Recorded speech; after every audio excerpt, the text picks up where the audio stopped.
our innocence to again.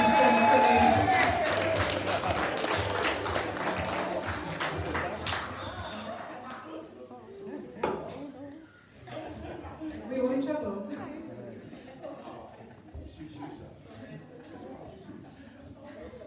Silence! Oh my gosh. Today's reading comes from the book of St. John, starting in chapter 5. I got ordained, I don't know if you knew, week last Saturday, but one thing I really want to make sure is that it didn't change me as a person. I want to stay the same normal guy that you know and love so much. You just have to call me Reverend from now on. Is that okay?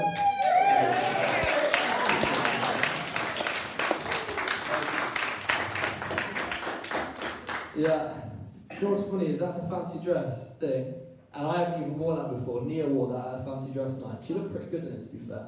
So, hello everybody, thank you so much for coming along to this Sunday. That is just a joke. I will never be wearing that again. I will do not wear dog collars. I'm shaking. I wanted that to be, I didn't want you to judge me. I was thinking this could go well, this could go terribly. Do you know what I mean? People just walk out. Yeah, so thank you so much. If you don't know what being ordained means, essentially it means I've completed my 3-year training. It was more like 4 years actually, of where Elim sort of keep an eye on what we're doing. I do reports, I do training, etc. Basically, they've now signed me off and said, you are now capable of leading a church. It's only taken me 4 years, that's good, eh? I've been doing it for that long. So, anyway, so that's essentially what it means. If you want to know more about it, come and chat with me, but don't, it's just, for me, it's like an ending of my training, a sort of certification, and yeah, I've done a couple of sign-ups online, you know, it says Mr. Mrs. thing, and Rev's down the bottom of the list. I've done a couple where I've put myself on. So yeah, if you have to send me anything to the post, please address it to Rev, that'd be great.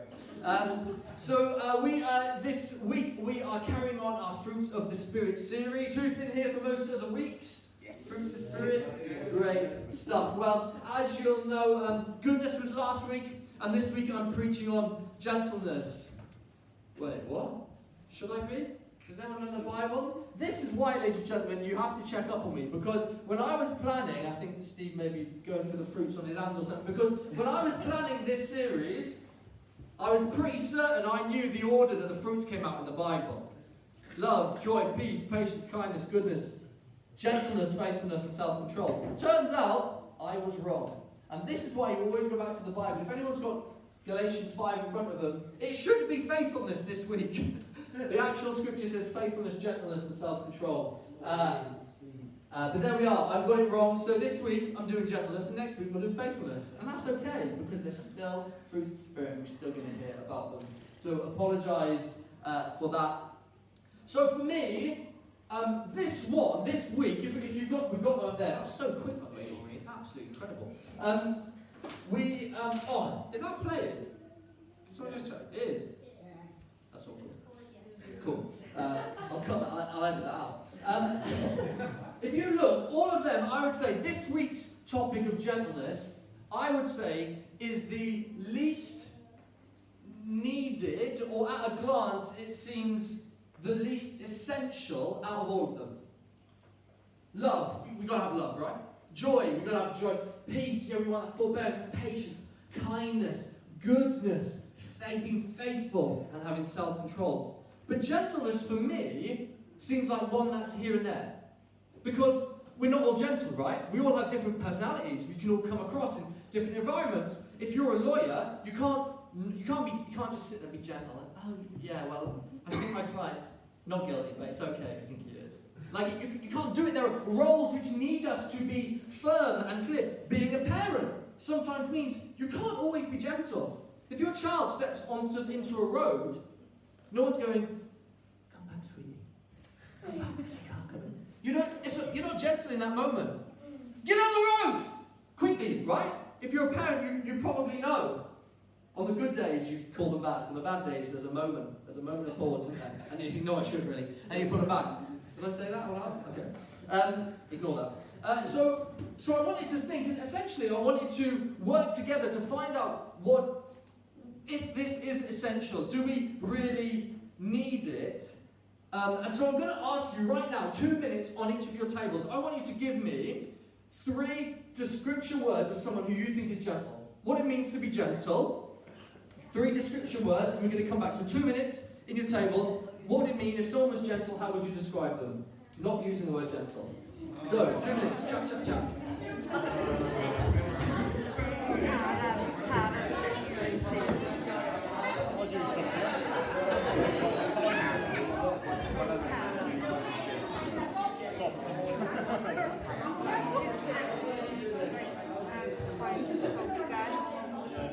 She's not harsh with her words.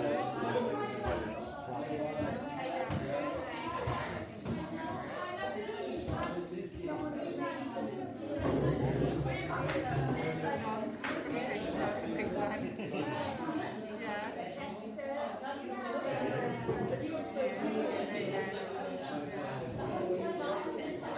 And like she don't talk very well, she'll judge me, she'll strength.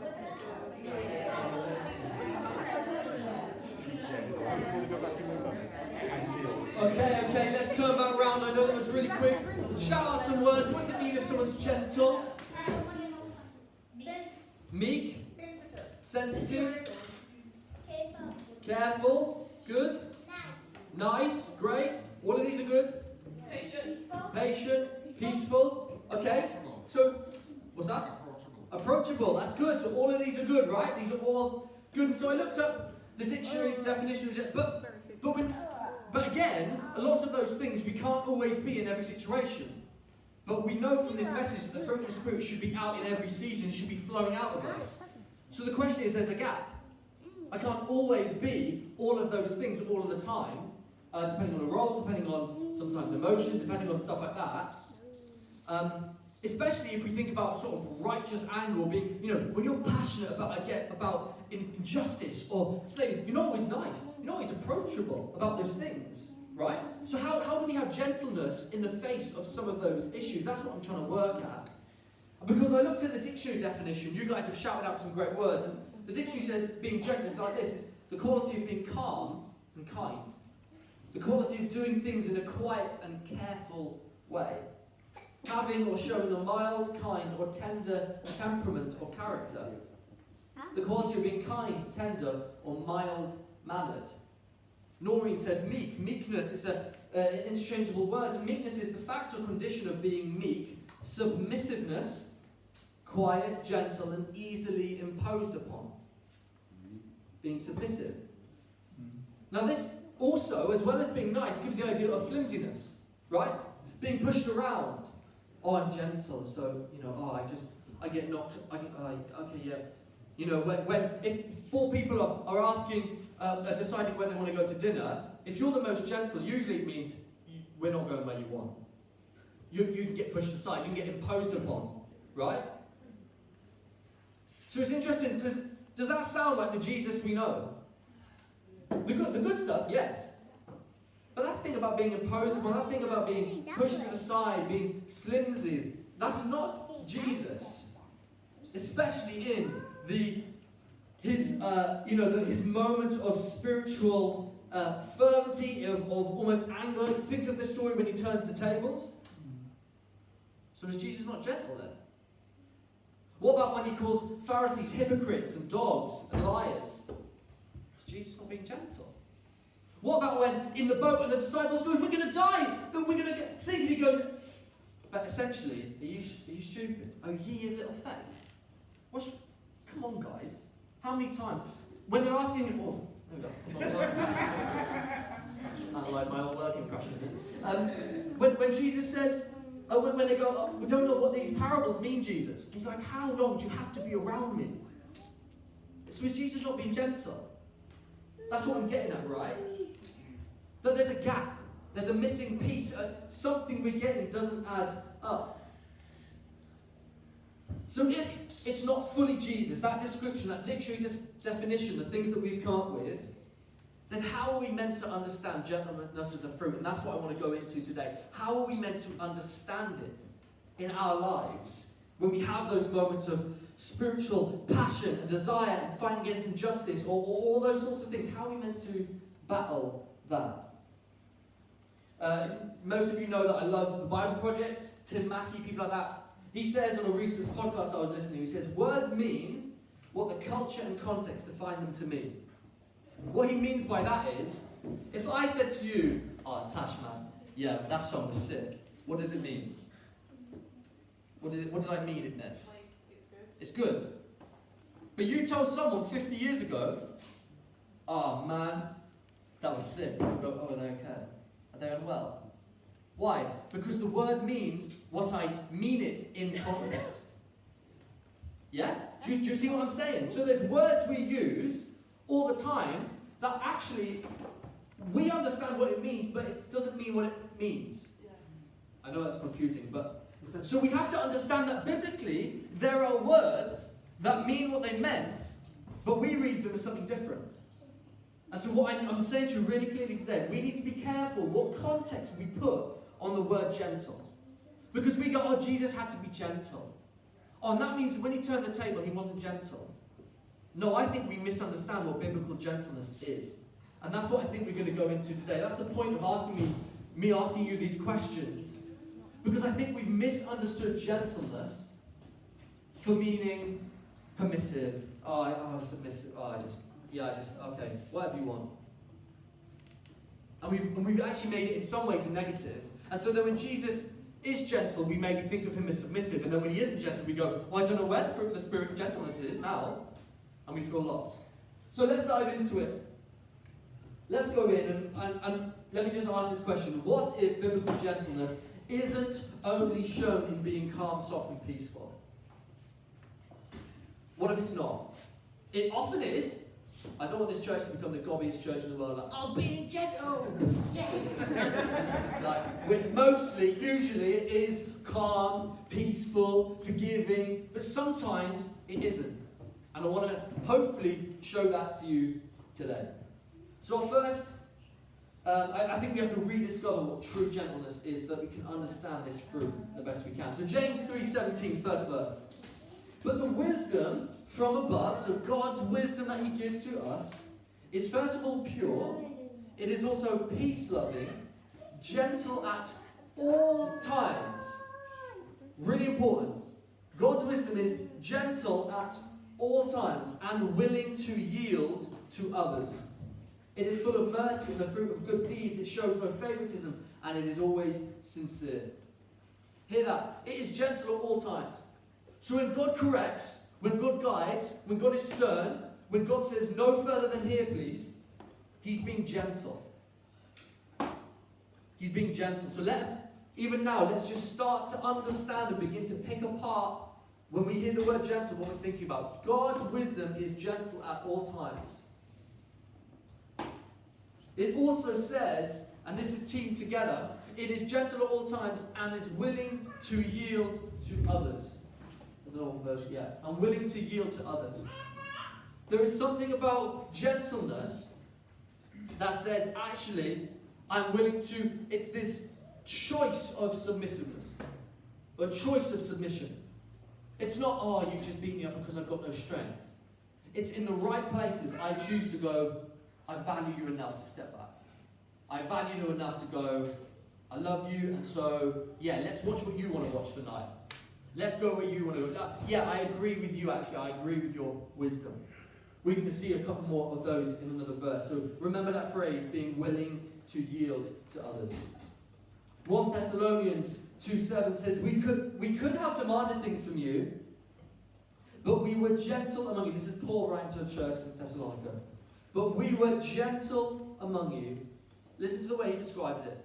Like a nursing mother taking care of her own children. So gentleness is the act of mother nursing, caring, breastfeeding a baby, giving it what it needs, giving it safety, giving it security, but leading it. If a mother said to a 2-week-old baby, listen, let me know when you're hungry, right? That's not going to work. A mother, when she cares for it, leads it, guides it, directs the baby. It's an active thing. It's not this passive thing. So there's this gentleness that Paul is describing, which is this active care of those in front of him. Gentleness doesn't go, oh, let me know when you need me. It says, man, I've got meals. I know you're going through something, Nikki, so I'm going to put some meals out. Listen, I'm going to give you a call every 2 weeks. Do you see the difference? One is submissive. One says, oh, well, listen, I'm over here if you need. But one is active. It's an active gentleness. Even now, as I'm studying this, guys, listen, I'm not saying as I've been studying this, I've been recognizing in myself how broken my idea of what gentleness is. And we see it in our society. You can't be gentle. You can't be firm because you're either bossy. You can't be firm as a man because then you're overpowering, you're misogynistic. You can't be firm as a woman because then you're, hard work. We don't like people that do that, but there is something about this active, caring nature that Paul describes as gentleness. Hebrews 5:2. This is describing the high priest, which he clearly links to Jesus. He is able to deal gently with those who are ignorant and are going astray, since he himself is subject to weakness. What's he saying there? That there is an extra level of compassion and grace for those who aren't in the know. Now, who sees that in Jesus' lifestyle throughout the Gospels? When he meets a woman caught in adultery, he doesn't judge her the same as he judges the Pharisees who have recited and remembered the law. Why? Because they're in the know. And they're missing it. There is something about grace that recognizes someone who goes, I don't know what's going on. A little story for you, side point. My sister and brother-in-law sent me a birthday present. It was my birthday a few weeks ago. It was a crowbar and a pair of socks. Weird combination, I appreciate that. They sent it to the wrong house. Imagine picking up a parcel, opening it, there's a crowbar in there. He must have thought it was a mafia hit. Like a horse's head is coming next. Do you know what I mean? Like, I did, but I couldn't go over. I went over 3 times. I saw the lights on, but I couldn't get through. He wouldn't open the door. And I was thinking, this guy. Like, do you know what I mean? Come on, Jesus, give me gentleness, because flip me. I want my crowbar. It's a bit threatening, isn't it? I want my crowbar. No. So I went over a couple of days ago, and I got it. And I met the guy, and he had 3 kids, and he said, hey man, I'm so sorry, I hope you don't think I'm a bad neighbour. My mum's in hospital, I'm a carer for her, my dad's just had his 2nd stroke. So I'm in the house 1 day a week. And I'm just not here, I'm really sorry, man. Listen, I didn't even think I opened the parcel, I'm really sorry, but great to meet you. And it's like, I should have dealt softly with him. Because he didn't know, I didn't know. But you see, usually we judge because we think people's motives are bad. I go, oh, that thing you said, I bet you wanted to hurt me, that's why you did it. Usually it's not. I bet you didn't come to that thing I invited you to because you were so busy. But I'm sorry, not because you didn't care. And we judge people based on motives we think when we don't know. But Jesus, his gentleness is one that says, I understand that you're not in the know. I understand and he shows us how we should respond. So I'm just going to show you great gentleness. I'm going to show you amazing grace. I'm going to show you incredible peace. But if you know, act. Wise up. Live it. And people are looking at us, the moment we say we're Christians, people are looking at us going, well, you should know what you're talking about. You should live out this life that you talk so much about. When we're in the know, there's a gentleness that differs if you're in the know and if you're not. 1 Peter 3:4. Speaking to wives, this is Paul speaking to wives, and this is, I've just mentioned this. You should clothe yourselves instead with the beauty that comes from within, the unfading beauty of a gentle and quiet spirit, which is so precious to God. A gentle and quiet spirit. There's been years and years of damage by patriarchy who have abused this and gone, essentially, I'm going to put it into a football chant. Sit down, shut up, to women. But you see, that's not what it says. You see, this says the unfading beauty of a gentle and quiet spirit. You want to be a valley girl and shout everything, you go ahead. But you see, there's something about gentleness which is, we're going back to that phrase, willing to yield to others, where Paul says a woman, a wife, recognizes that God has put her husband as head of the household and chooses to submit in authority, and the husband, who loves his wife like the church, lays his life down and raises her up so they are equal. It's this absolute teamwork. But it starts with the active gentleness to go, this is what my heart wants. And women, for years, have been hammered lower than men, and it's disgusting. And so I understand why your heart would want to go, well, I'm going to place myself up here now. But you see, gentleness that Jesus is talking about says, actually it's this willing submission to go, I recognize, I'm willing to yield the gentleness of my spirit to go, this is what I want, but I think, God, this is what you're calling me to. Do you see what I'm saying? But then it only works because then a man recognizes his call to love and honor and cherish and care for and protect his wife. So you think God creates these things. When you see it all together, it's beautiful. But for so long, it's been broken because we go, women need to be quiet and gentle. That's not what the Bible's saying.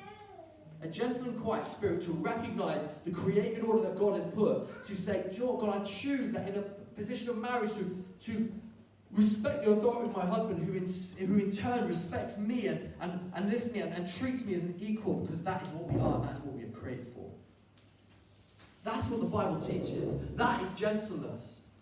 A spirit that says, I'm willing to yield.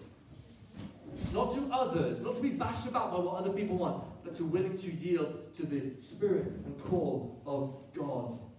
Of God. Final Bible verse, Matthew 11:28-30.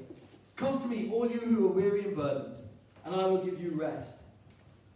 Take my yoke upon you and learn from me, for I am gentle and humble in heart, and you will find rest for your souls. For my yoke is easy and my burden is light. We've all heard that verse. For I am gentle and humble in heart. You see again, gentleness is teamed with humility. Why? Because humility says, I'm willing to yield. I'm willing to put myself in a position to raise others up, to raise the call of God above myself, and see what He's calling us and me to. But you see this, when Jesus says that we are gentle, when He is gentle, His gentleness is a help and a support for us. He says, I am gentle and humble in heart, and you will find rest for your souls. He says, you see, my gentleness, it actually has this overflowing of blessing. That's what gentleness does. Have you ever been with a room with someone who just bulldozes? Bulldozes every conversation, bulldozes every decision, bulldozes. It don't really give you peace, right? You're like, Flip, where are we going now? Okay, you don't want to do that? Fine. Well, because gentleness brings blessing to those around you. Jesus' blessing brings, gentleness,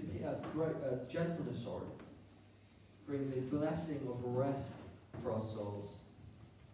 So we've looked at the human definition, we've teamed up against the Bible. So what does the Bible say about gentleness then? The word that's used in the Bible in the original language, proudties or something, sounds like Crowley. Mildness of character and temperament, gentleness of spirit, and meekness. And this is what a commentator has written on it. I'm going to try and break it down. Meekness towards God is the disposition or the position of spirit in which we accept His dealings with us as good. Jesus, I stand on what you've got for me. Okay. A gentle spirit says to Jesus, okay. And therefore, without disputing or resisting His decisions. In the Old Testament, or my South African? Sorry, Jess. Old Testament, the meek are those wholly relying on God rather than their own strength to defend against injustice. Let me say that again, listen to this. In the Old Testament, the meek are those who wholly rely on God rather than their own strength to defend against injustice. These are people that stand up, stand firm, but they say, do you know what, it's not about me, I've got a gentle spirit. God, would you lead me? Would you guide me? Would you be the one that opens these waters? Would you be the one that gets us through and fights this battle? Not me. Thus, obviously I didn't write this, never used the word thus in my life. Thus, meekness towards evil people means knowing God is permitting the injuries they inflict that he's using them to purify his chosen people, and that he will deliver his elect in time, or that his chosen people in time. Gentleness or meekness is the opposite to self-assertiveness and self-interest. This gentleness is the opposite to self-assertiveness. This is who I am and this is what we're doing.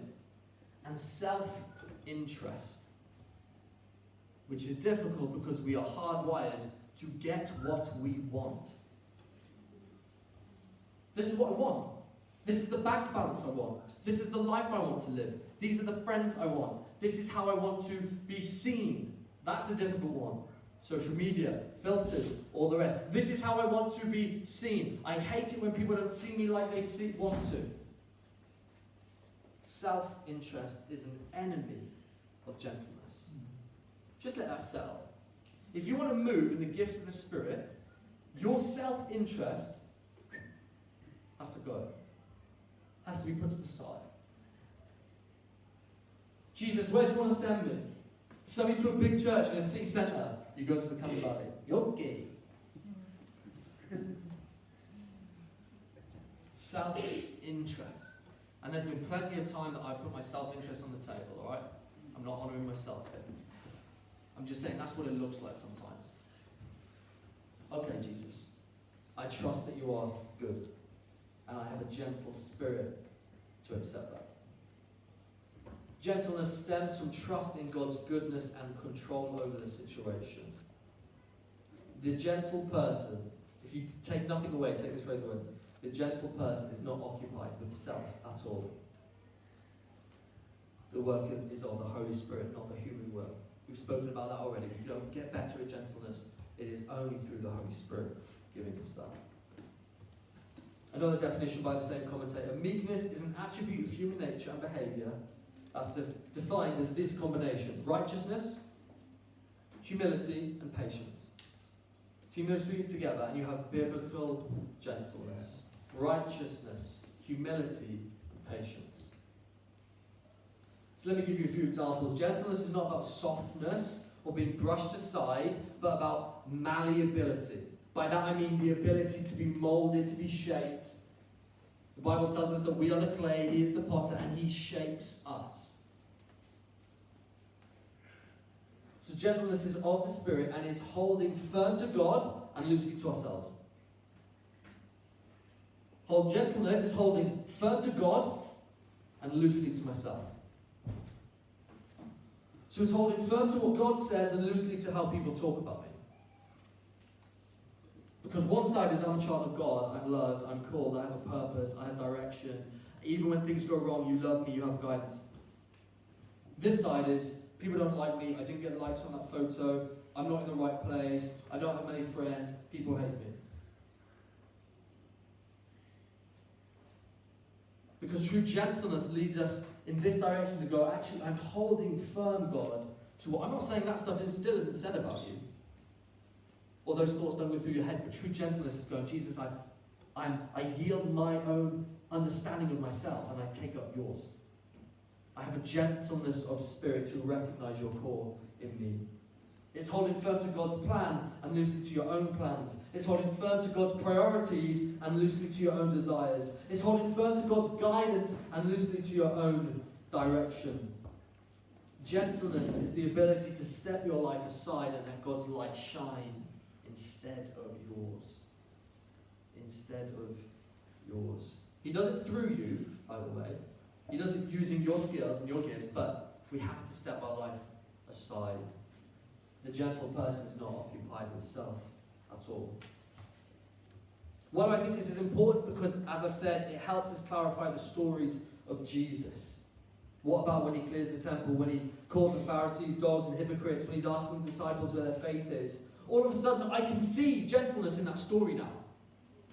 All of a sudden, I can see that Jesus is going, I'm holding firm to the fact that this is God's temple and it should be respected and treated.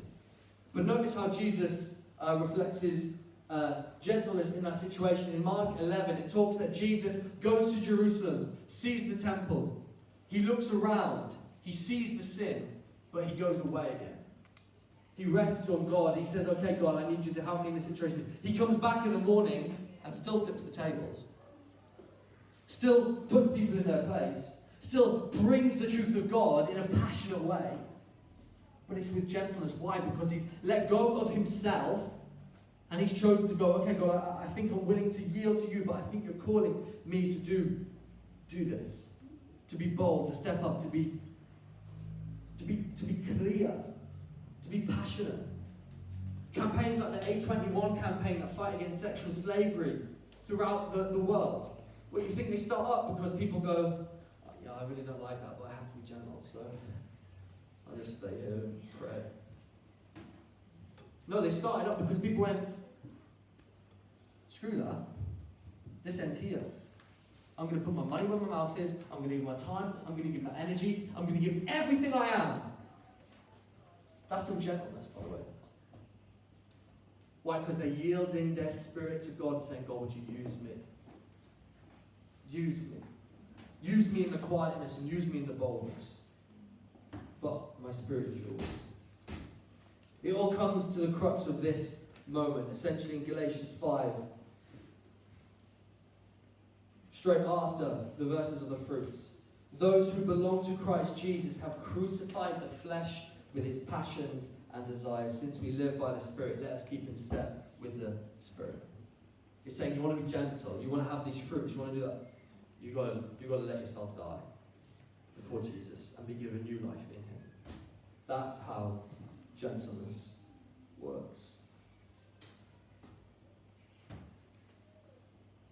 So I think I'm going to bring it to a close there. It's now time we're just going to have a couple of moments just to think about it, to discuss this amongst ourselves, to pray together. I just want to recognize and for us to take a moment. We've looked at the Bible, we've looked at maybe how it relates to Bible stories, but right now, can I just tell you how gentleness works and what it looks like?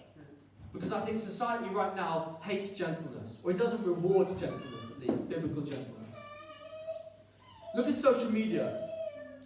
Take 5 minutes on Twitter and you will see fuming, people just fuming and frothing at the mouth. They have to give their opinion. Have you noticed that when they are in the political battle, she just misses me, what can I say? I'm a lovely guy. In a political battle, you know when people win, like if you voted for Brexit, then when Brexit happened, you go and you just vent about why you deserved it, and then when you don't, and then there are those who lost venting about why they lost. It's like 100% of the people venting. 100% of the people saying, this is what I think, this is what my flesh and spirit wants to say. I want you to hear my voice. I want you to hear my opinions. I want you to hear my things. No one's taking a moment to yield themselves to God and just go, maybe I need to yield my spirit. Maybe I need a sense of gentleness. Very practical gentleness. Shut up and stop typing. That would be my message to most people in the room. Not because I think it's a good thing at all. Come here then. Come here, it's alright. Otherwise you just keep crying.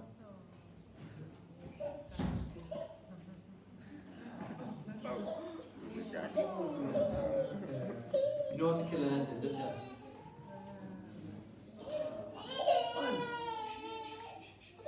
It's alright. I've got it. Can I just say, as well, you can try and ignore this. At the moment, we're dealing with an MP who's died. Can I just say, that's a lack of gentleness. Very practical gentleness, but also spiritual gentleness, because this person's decided not to go, actually, there's this anger in me, but I'm going to yield it to maybe what God would say, to love your neighbour, to protect, to be kind, not to murder, not to do that stuff. And they went, do you know what? I feel like this, so I'm just going to do it. That's what we're told every day. Every day we're told to do what you think is best. Can I say, don't do what you think is best. Have a gentle spirit that says, do you know what, God? I don't want to talk to that person who's hurt me. But I think your spirit is calling me to yield that desire, yield that hurt, and say, I might go and actually just talk to this person. Or at least just reach out and I'll say, do you know what? I'm sorry for the part I played. If you want to receive it, fine. Like that's what we're called. So I want to recognize, yes, I've been talking about the Bible, but this is happening every single day in our society. We don't celebrate gentleness, but we ought to.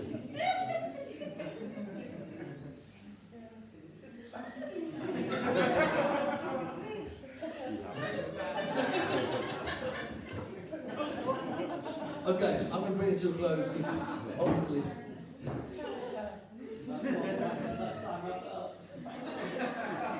Oh man, well we've lost it now, haven't we? Okay, let's just discuss on our tables then. Let's chat on our tables. Stand with me, hold my hand. Okay. I want to just discuss your tables really quickly. I know I've been a bit long, I apologise. But this is important because if we don't reshape what this word means, we don't understand a lot of the Bible.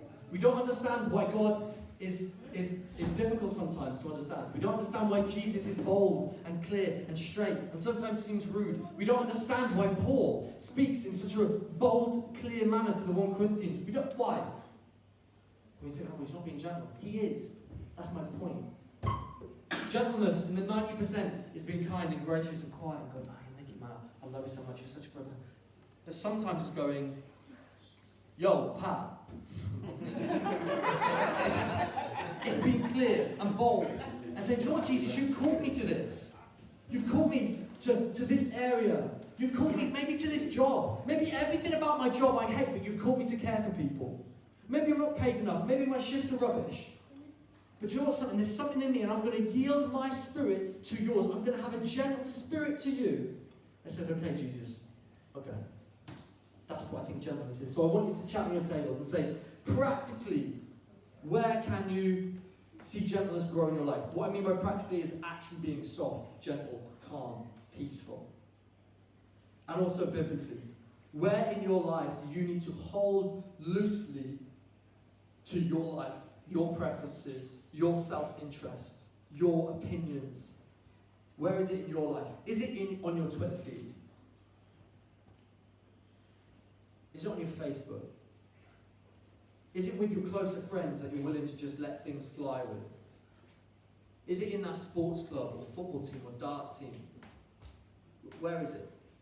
That actually needs to go, do you know what, God, I'm going to yield. I can't help but say the word yield and do this because it just feels right. I need to yield myself. Actually, yielding is this. I'm going to yield myself, Jesus, to you. And your will. And your goodness. Maybe you're saying, oh God, I feel skint, but I'm not tithing. I need to yield myself to you. Yield my finance to you. Yield my marriage to you. I'm in an unhappy marriage, but you call me to be faithful, so I'm going to yield. I'm going to love this person in front of me.